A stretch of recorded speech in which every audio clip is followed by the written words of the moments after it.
G'day everybody, where's Wally here? Well, this one is for Adam, who is basically being totally dishonest. It's a very simple demonstration using a vacuum chamber and a drone, which highlights the absurdity of NASA supposedly flying a drone in Martian conditions millions of miles away, when our mate here can't even fly his drone in near vacuum conditions from a couple of feet away. Well, I guess because you have a drone, and maybe these guys will be able to fly theirs on Mars better than you can fly yours here on Earth from just a few feet away. We haven't actually seen any footage of your drone flying yet, have we, Adam? So what happened? Did it take off too? Okay, drone in a vacuum chamber. 3, 2, 1. Okay,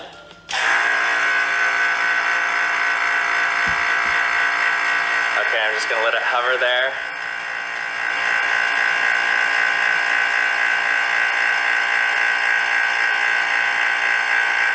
About negative 0.5 atmospheres. I'm having to throttle up more and more and more. Negative 0.8 atmospheres. Look, it's full throttle. It can't even get off the ground now. Now we're going to look at NASA's cunning little demonstration they did in a vacuum. Now see, Adam, you keep saying in a vacuum. Well, it's not a vacuum, it's near vacuum, and it's in Martian surface conditions. And now we come to this NASA charade, touted as an incredible success, the big thumbs up for the adventure that was to come, which is now going to be gracing our screens very shortly. But as we've just seen, we can't have flight in a vacuum, even in a small contained area. He did it again, Adam. Near vacuum, low pressure.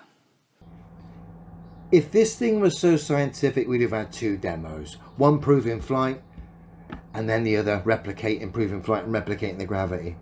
The reason NASA didn't show the other demo is because they're dishonest. Now, of course, you keep saying, why didn't they do it without the harness first?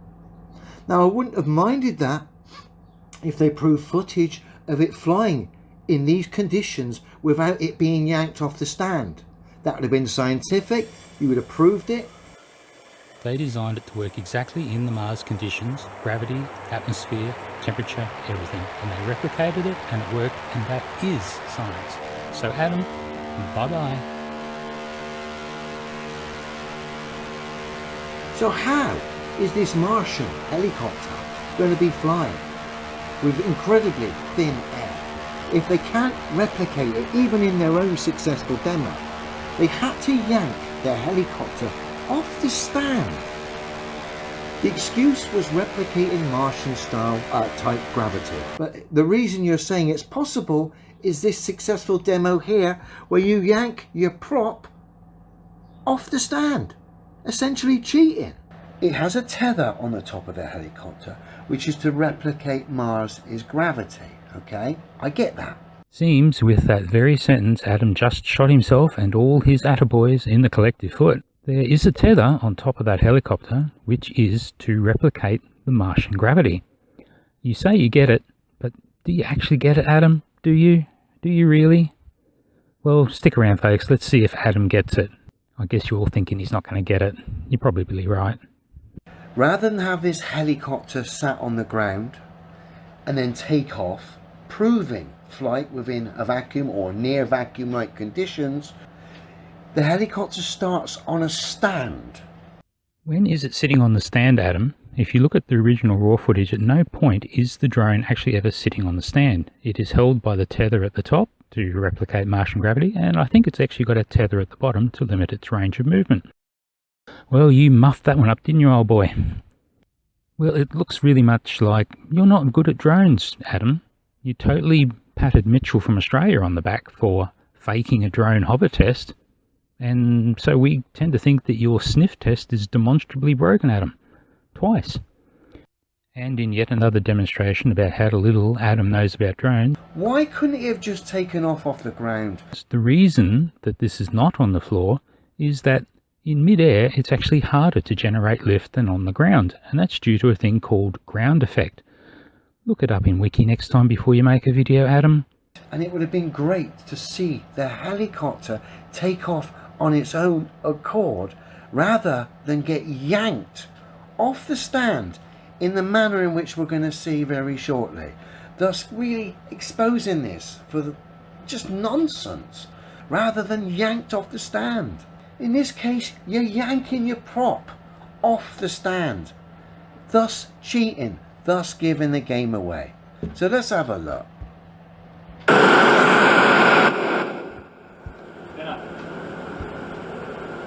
Get ready for it. It's already fired up. Get ready to yank. Just yanks it. Pulls it. Coming under 2 kilograms. In fact, we weighed in under 1.8 kilograms. We have to be light to fly at Mars. Well, this drone weighs in at under 1.8 kilograms. So what preload does the tether need to have, Adam, for a drone of mass 1,800 grams and a Martian gravity of 3.7 meters per second?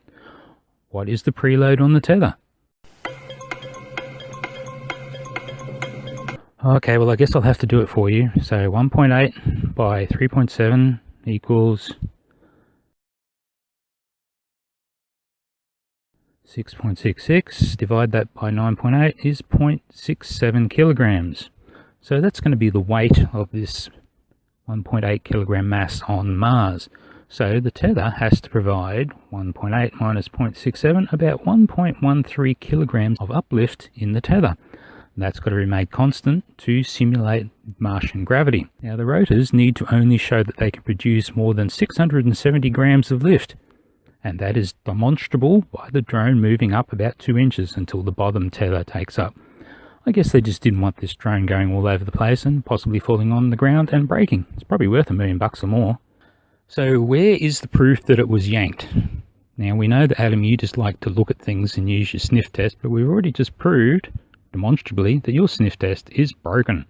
I don't entirely know exactly what's going on. So we know there is 1.2 kilograms of tension in the tether to make the Earth gravity seem like Mars gravity. And with the tether on their top, fine, I'm still replicating it. Now, what I did do that Adam didn't do is slow down the moment of liftoff.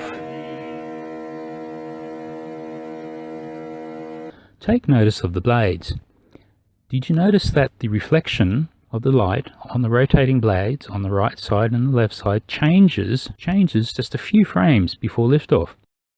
Could that be because the pitch of the blades is changing to maximum thrust right before liftoff? Yes, it is. Oh, poor Adam. Your debunk fails yet again, doesn't it? I don't entirely know exactly what's going on. So, Wolfie, you had a quick look at these rotors. What do you think about them? Pretty awesome, aren't they? As you can see, it has a unique shape with a deep chord, and then it tapers out to a rounded edge. Now, those are high lift, low drag propellers. They're out of this world, and this drone was able to fly for about an hour. Now the Mars drone has propellers that look very similar to this, and it's no surprise really, because those would be the most efficient in the thin atmosphere on Mars. Okay, Adam, where's your proof? You're yanking your prop. It looks like it was yanked by the string is not proof. That's just your preconceived ideas. My proof, Adam, is A, you can see the pitch of the rotors change, and B, if you look at the audio, you can see there's an increase to audio at exactly the time the drone lifts up. That corresponds to engaging more power or the pitch of the rotors changing. Booyah. You're done, Adam. You blew it again. So if you think I'm crazy, then you carry on, because not one person on Earth can refute people like me, because I only stand on what is demonstrably true. I do not entertain any nonsense. But you are happy to provide nonsense though, aren't you, Adam? So speaking of demonstrable proof, what have you demonstrated here, Adam? You ignore proof and facts given to you even when you yourself have asked for them. Namibia. And when a demonstration is faked right under your nose, you say attaboy, simply because the outcome was flat. You didn't check it at all, did you? You have actually provided demonstrable proof that you cherry-pick and that you're operating purely on motivated reasoning. As for your final speech, pot, kettle, black? Twist. Then that just shows you how weak you are and how poor the globe is. I know it can't be easy trying to defend absurdities, But there got to be a point where you ask yourself, if you're genuine and you're online defending this nonsense, why is it? Why am I continuing to defend this nonsense against people who can demonstrate their claims? There's no malice in my heart, despite the fact certain people doing videos about me all the time.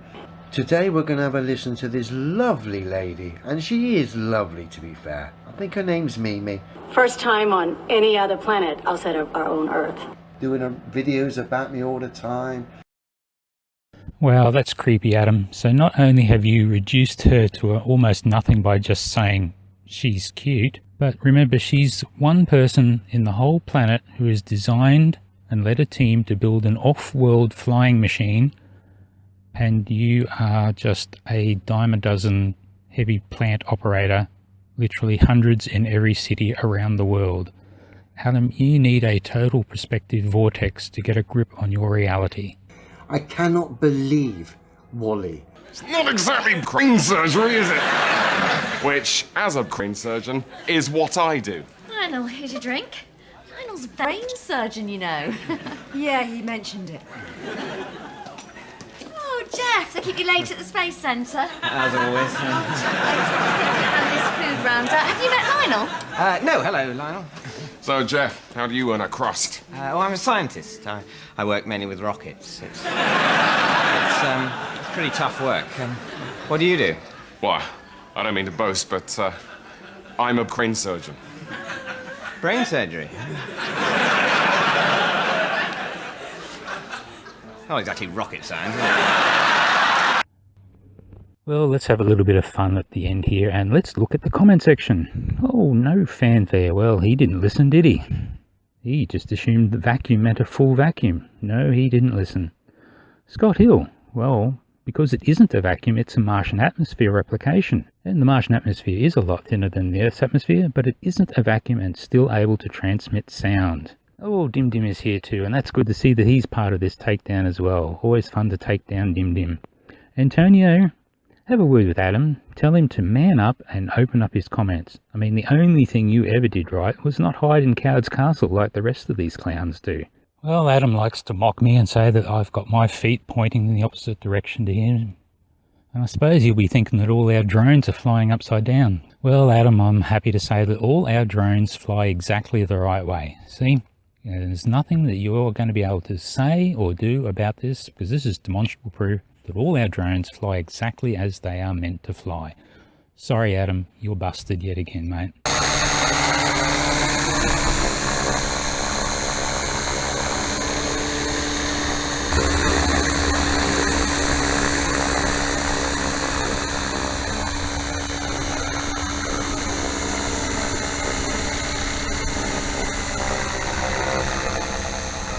Oh, that's enough.